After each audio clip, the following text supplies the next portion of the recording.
Hi guys, welcome back to our channel. நம்ம இன்றைக்கி என்ன செய்ய போகிறோம்னா, ஸ்லைம் தான் எப்படி செய்யுதுன்னு பார்க்க போகிறோம். அதுக்கு ஃபஸ்ட்டு நம்ம இந்த மாதிரி ஒரு சின்னதாக கிண்ணை எடுத்துகிட்டு அதில் வந்து ஃபெவிகால் க்ளூ ஊற்றிக்கலாம். இது வந்து நம்ம போரிக் ஆசிடில் தான் செய்ய போகிறோம். அந்த போரிக் ஆசிட் வந்து 10 கிராம் தான், 8 ருபீஸ் தான். எல்லா மெடிக்கல் ஷாப்லேயுமே இருக்கும். நான் இது வந்து தண்ணியில் ஊற்றி கலக்கிட்டேன். நீங்கள் கலக்கி வச்சுக்கோங்க. ஃபஸ்ட்டு அந்த கம்மை கலக்கினதுக்கப்புறம் அது வந்து ஒரு 3 டாப்ஸ் நான் விட்டுக்கிட்டேன்.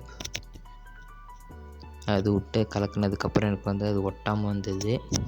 கலக்கும் போதே உங்களுக்கு தெரியும். அது இந்த மாதிரி வந்ததுக்கப்புறம் நீங்கள் எடுத்துடலாம் கையில். அந்த கிண்ணத்தில் ஒட்டாமல் வந்துச்சுன்னு நீங்கள் எடுத்து விளையாடலாம். தேங்க்ஸ் ஃபார் வாட்சிங். பாய்.